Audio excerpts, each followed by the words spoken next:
I owe you guys an update. Recently, I have been super busy with my business, so I haven't made that many videos, but a lot has been going on, and there's a lot that I want to share with all of you. So in today's video, we're going to do exactly that. I'm going to answer some questions that people have asked me, give you guys updates, and give you guys a glimpse into how things have been going for me.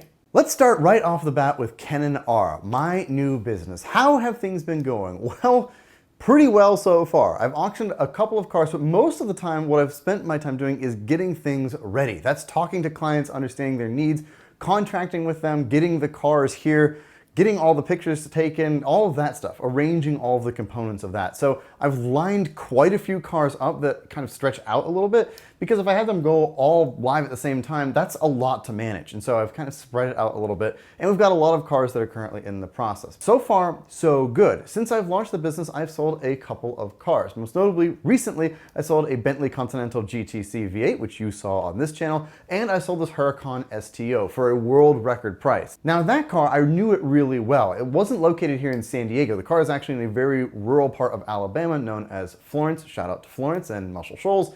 And I had seen the car when I was filming the Performante when I was out there for Cars and Bids, which I also helped represent earlier this year. But the STO set a record. Its color is crazy, and I really knew the condition of that car, so that one I represented remotely because I knew the car really well. It had less than 1,000 miles on it, and the owner is truly fastidious about it. So I didn't really feel that bad being far away from the car. But most cars I have to have come to me. In the case of the Bentley, that was one that came from a viewer of mine and a fan of mine who is in Palm Springs. That car came down, I handled the auction here, and I kept the car here. Now, the question you might have, and one of the questions that was asked, where do you keep these things? There's a storage facility that specializes in cars located here in San Diego. There are actually a couple businesses that do this, but there's one relatively close to my house that I go to, and I have several spots there, and that's where I keep the cars. So they're under constant surveillance, they're always plugged in, there's actually a staff there to help with the cars, so it's a tremendous situation for me. And if I can't be there to show a car to someone for whatever reason, then people can be there to help facilitate that for me, and that makes it a lot easier. Right now, I have 7 cars that are there, but I have a bunch more that are coming from all across the country, and that, again, it kind of underscores my point. I like having the cars here in person, not only so I can see them up close and like really get to know all the flaws and get to know all the details about the car, but also so I can make content with them, as that is one of my great differentiators. And I want to share them with you guys. They're really cool cars.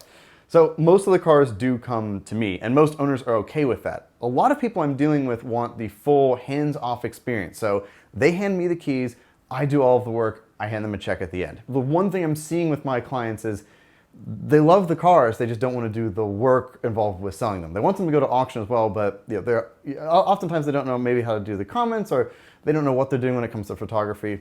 No problem. I handle all of that. That's what I like to do. So that is what I've noticed so far. That's where the cars are. And the next question is, what are some of your favorite cars? So I've got some really cool stuff coming. I have a Testarossa that's coming, which I'm very excited about. I have always loved the Testarossa, and the wedge-ear Ferraris are my favorites, if I'm honest. And this one has 98,000 miles on it, which is incredible. Tons of service documentation. It was formerly owned by the Testarossa guy on FChat. Really cool car, like very excited to share that with you guys. But I have some other really cool stuff too. As you're watching this is going out on Friday. On Tuesday, I have a wonderful E46 M3. It's an '05 manual comp 6-speed that is just wonderful. So that car is going live very soon. I have a Miata, a 1990 NA Miata manual, 5,200 original miles, base car. So cloth seats, steel wheels, manual transmission, like I said. It does have the hardtop, and it does have a radio that's been put in it. But like that's it. It's a base car, and it's simply lovely. I can't wait to share that with you guys too. I have, again, more content coming out on all of this. But there are even more cars, manual DB9, I have a Ferrari 360, I have a manual Cayenne GTS, loads of cars. I have an Aston Martin V8 Vantage 6-speed that's getting dropped off. Just a lot of really cool stuff, and way more that I have contracted that's also coming out too. In essence, things are good at KennanR. Busy, but very good. I've had over 200 submissions, and I apologize if you have submitted a car and haven't heard back. We had an issue with the email that was set up earlier. Things were getting routed where I wasn't expecting them to go. So I've been working through the backlog of that, and some of those have gotten lost. So I'm trying to do the best I can to get caught up with that stuff. I have stuff scheduled out even until October, so plenty of work to go around, a lot of cool cars. and I can't wait to share them all with you guys. I wanted to answer a couple of audience-specific questions, specifically around the business, so I will answer some of those now. This one comes from Sam Gullett on Instagram. He asks, since starting your own business recently, what's the best lesson that you've learned so far? Any tips for those to share with people who want to start their own businesses? Yes, I have learned that there are trade-offs with everything. I'm incredibly busy, and I wake up every morning equal parts thrilled and terrified, because it all relies on me and like the work that I'm doing and the people I work with to help get this stuff done. So it relies on my photographers, it relies on the shipping companies, it relies on the storage facility. There are just a lot of pieces, and that's before I've hired full-time employees yet. I'm doing contracting stuff, but I haven't hired anybody just yet. So there's a lot of stress involved. But that said, when a car achieves a number that is great, for instance, the Bentley sold for $80,000, which was a good result. That's where I wanted it to end, and that is exactly where it ended, and the client was thrilled. That is a great feeling. Same thing with the STO. That guy, he wanted a pretty sizable number for it, but it sold for $485,000, way more than the most expensive Lamborghini Huracan STO that sold. So he was thrilled. And that feels very good. I feel very gratified, not only that people trust me, but also that like it's working. Like what I want to do is working, and so that's great. But I would say, if I were going to if there a lesson that I've learned, it's that working with each of your clients, you'd be surprised the people you meet. Learning from them while you're doing it is really important. I've met some great people who come from all walks of life, from a lot of business backgrounds. There are a lot of great professionals I've gotten to talk to throughout the process. And to be honest with you, sometimes during the process that I'm talking to them about their cars, if the rapport is good, I'll ask them some questions too about the business. And I've been amazed at how much advice they've been willing to give. The one I keep hearing though, the most frequently is stay as lean as you can for as long as you can. Reason being is it just makes the process a lot more simple and people are more accountable for what they're doing. And I definitely understand that. And so that's one I'm adhering to. But as far as advice for anybody who wants to start their own business, I think you have to go into it with a good vision of where you want it to go. What I have done right now, admittedly, I'm doing a job more than a business, but I'm filling out the parts that will make it a business. My vision for this is that I want it to grow to the point where I have other people who are working with me that I can kind of pass stuff off to, but I can be as involved with it as I want to be. And my dream is I want to have multiple locations all across the country. And so that means having other people work with me under the umbrella of KennanR, or Kennan & Co. is what it might evolve into. That's my goal. That's where I'm set. Right now I have to do the job, but I want to build a business, and the business is going to run itself once I have the right people plugged into it. So that's probably the biggest thing I've learned so far is just document what you're doing, really focus on refining certain parts so then you can plug the people in that you need to into the business, but try to keep it as lean as you can for as long as you can. That's a sentiment I keep hearing, and I understand it more and more every day. Some other viewer questions that I want to answer. My friend Nathan from Supercars Unlimited on Instagram asks, could Northeastern Ohio Kennan ever imagine that he'd be here now? No, this is a whole other world for me. I never really thought that I would own my own business. That was not something I had anticipated, but as time went on, I realized with my own skill set, that was what I was called to do. And so far, the response from you all and my clients has been just phenomenal. I'm so grateful. So thank you for making this dream a reality. And staying here in Southern California, getting to drive these really cool cars, getting to just live cars as my career is crazy. In general, no. I can't believe that we've come this far, Nathan. This is it's quite special. The other thing I wake up with every day, in addition to fear and excitement, is gratitude. I've never been so grateful in my whole life, and for a variety of reasons. And I just thank God every day that I get to get up and do this. And I just kind of can't believe that this is real life. So no, I can't believe it, to be quite honest. Question from Will, are you going to stay on the podcast? Now, I haven't been on much over the last couple of weeks. The way the podcast works is that producer Sean reaches out to me and says, hey, I need you for this day or that day. Sometimes it's Nick and sometimes it's me. Most recently, it's been Nick a little bit more than it's been me because I've just been really busy. I have had a lot to do. Every minute of every day is accounted for. My calendar is very tight. And although I'm willing to make time for Cars and Bids, of course, I've got a lot of fish to fry right now and a lot of serious work to do. So I can't quite always make it. I will be on the podcast this upcoming week. I will be on in the future. I plan to be on, but ultimately, like, you know, I have no real control for whether I'm on or not. That comes down to producer Sean and the Cars and Bids team. So I like being on the podcast. It's a lot of fun. It's just sometimes I can based on my schedule. Sometimes I can't. I have every intention of staying on the podcast. I really enjoy it. It's a ton of fun. And yeah, I enjoy getting to spend an hour and 15 minutes, you know, hanging out with my friends, making the pod so that you guys can enjoy it every week. When are you getting the Viper? Boy, that's a question I've been asked a lot. When are we getting the Viper? So the reason I didn't get the Viper after I sold the SL65 was I was already pretty gung-ho on starting my own thing. The SL65 I used as a test bed to see if there was going to be an audience for what I wanted to do. Could I do auction representation and have the car present well, just knowing what I know about the car, representing it the way I want to represent a car.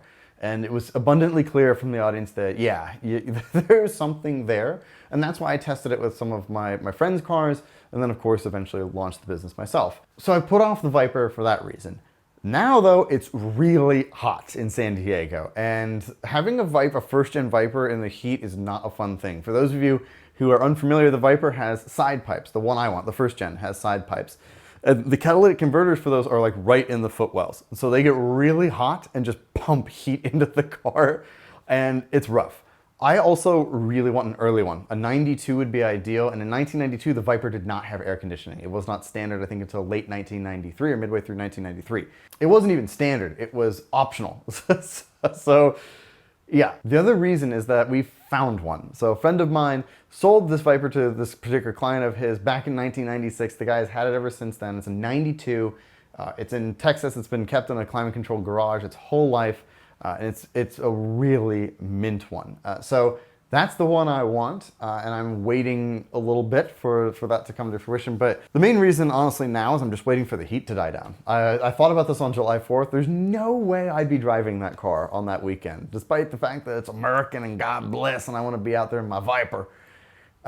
It's just like unbearably hot right now to use it. So it's coming soon. I will get one. I promise you that. I know everybody wants to see it. And I want one too, to be clear. But I also wanted to make sure, you know, admittedly I was financially stabilized after leaving Cars and Bids. That and coupled with the heat and stuff, it's just not the right time right now, but it is coming. It will happen, and I'm amped. I really am excited to get one. Every time I see one, I stop and stare at it. I just think they're the coolest. Another general question I saw asked a lot was about the watches. I've been asked a lot about my watch collection because I'm always wearing some watch in any of the videos that I make. I love watches. I do have a collection of them, and I am stunned at who has noticed them. I think it's cool. It's nice that there's so many watch people out there. You know, I'm usually wearing the Tudor, but I do have a lot of other stuff as well. And I would love to do a video if people actually want to see that. So I'm gonna leave a comment down below, and based on the response that gets, I will release the wristwatch files at some point, because I've got a lot. I have a philosophy around collecting. I have several that are cool. And yeah, I would love to share it with you guys if you actually want to know about them. Otherwise, I know it is insanely boring to a lot of people. But in short, yes, I would be happy to share my watch collection and talk about watches if that is something that you guys would really like to see. And I'll finish with a fun one. How is Emily? Everybody asks me how Emily is doing. I get this question a lot. I can't believe this meme has stuck as long as it has. To be abundantly clear, there is no Emily. Emily is not a real person. That's somebody that Doug made up for the office tour we did a long time ago. Kennan comes here to get away from Emily, his spouse. I'm not married and there's no one named Emily in my life, but we'll move on. I have dated people since, and I'm always braced because I'm a very easy person to find. If you just type in Kennan San Diego, you're gonna find me. And people doing their due diligence, and when they do, one of the things they see are the Emily comments. And so it's honestly a part of my relationship timeline that I have the conversation about Emily and give people understanding. And some people are like, catch on with it really quickly, and I've gotten questions very early on, and others are like, just end up thinking everybody thinks it's funny in the end. Yes, Emily's just fine in her M3 CRT. Things are great, couldn't be happier, is how I usually like to answer that one. But she is fictitious. I started to see somebody, her name is not Emily, although that would have been wild. Imagine if that had worked out at some point in my life. Yeah, as far as Emily goes, that's the That's the latest. Just can't believe that joke is stuck around. And so there you have it. This was kind of an impromptu video, but I felt like I needed to make something just to update you guys on how life was going. In a word, chaos. In a word, chaos. But it is a lot of fun. I'm working really hard, but what I'm doing is very gratifying. I feel that it was without question the right move to leave Cars and Bids. And support from the team there, Doug especially, has been very, very good and very kind. And I'm very grateful for that. It's a big leap. I'm gone but not gone. But I am genuinely happy, and the thing I want to close this video with in totality is like how grateful I am, again, to have had so much support from you guys. The comments, people have reached out on Instagram, people have reached out with email. Again, I'm sorry if I can't get back to you with email very quickly. I get dozens and dozens of emails every day that require long, thoughtful responses. So, in short, thank you. I'm really grateful. This has definitely been the right move. I'm having a blast. There are a lot more videos that are going to be coming very soon. They're not just going to be car review videos of cars that I have that are in. I have some other stuff that I want to publish that is not related to that, but is still related to cars that I wanted to share with you guys. But if you have more questions, please leave them down below. I'm happy to do videos like these every now and again to keep you guys up to date with kind of the behind the scenes stuff in my little world. Thank you all so much for watching. I'll talk to you very soon. Goodbye.